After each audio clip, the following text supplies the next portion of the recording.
আপুরা আসসালামু আলাইকুম। আশা করছি সবাই অনেক ভালো আছো। আমি অনেক ভালো আছি। আমি আজকে তোমাদের সাথে মুনস্ক্রিনের স্ট্রবেরি ফ্লেভারের যে লিপ বামটা আছে সেটার একটা ছোটখাটো রিভিউ নিয়ে আসছি। আমি মুনস্ক্রিন থেকে ২ টা প্রোডাক্ট কিনছিলাম। একটা হচ্ছে লিপ বাম আর একটা কোকোনাট অয়েল।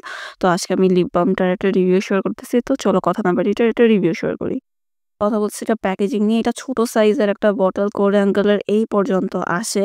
অ্যান্ড এখানে ৮ গ্রামের মতো পড়ে থাকে। প্লাস্টিকের একটা বোতল। এখানে হচ্ছে এটার কিছু ইনগ্রিডিয়েন্ট দেন হচ্ছে ডিটেইল মেনশন করে দেওয়া থাকে। আর এইটা হচ্ছে গিয়ে এরকম ঘুরায় ওপেন করতে হয়, যেটা ওপেন করাটা হচ্ছে খুবই কষ্ট আমার কাছে কেন জানি মনে হইছে। সহজে ওপেন হতে চায় না।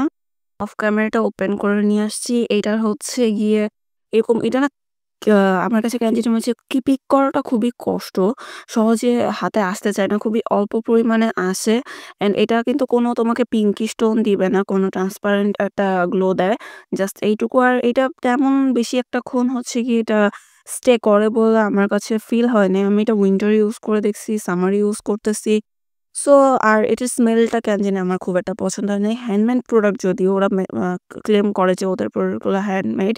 বাট অ্যাজ এ স্ট্রবেরি আমি ভাবছিলাম এটার ফ্লেভারটা আরেকটু কিউট হবে কোনো একটা ভাবে। বাট এটাতে এমন একটা না, স্মেলটা আমার কাছে কেন জানি একটু সিরাপ লাগছে।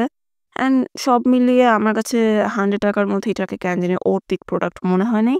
অ্যান্ড পার্সোনালি তোমাদের অনেকের ভালো লাগলেও আমার কেন জানি এটা পছন্দ হয় নাই। সো আমাকে যদি কেউ জিজ্ঞেস করে যে এটাকে আমি তাকে পারচেজ করা সাজেস্ট করব কিনা? আমার সাজেশন থাকবে, "না আপু তোমার এটা পারচেজ করার কোনো দরকার নেই।" ওভারঅল আমাকে যদি জিজ্ঞেস করা হয় যে এই প্রোডাক্টটাকে তুমি ১০ এর মধ্যে কত দিবা? আমি আ ৫ হয়তোবা দিব।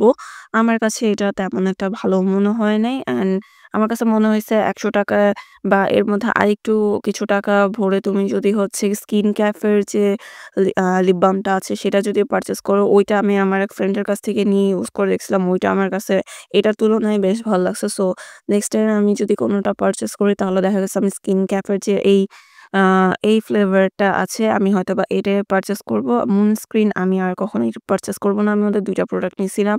ওদের এই স্ট্রবেরি লিপ বাম আর ওদের কোকোনাট অয়েল ২ টার একটাও আমার তেমন পছন্দ হয় নাই। সো মুনস্কিন এর প্রোডাক্ট ইন ফিউচার ওদের একটা হেয়ার সিরাম আছে, ওটা ছাড়া আমার আর কিছুই পারচেজ করার ইচ্ছা নেই।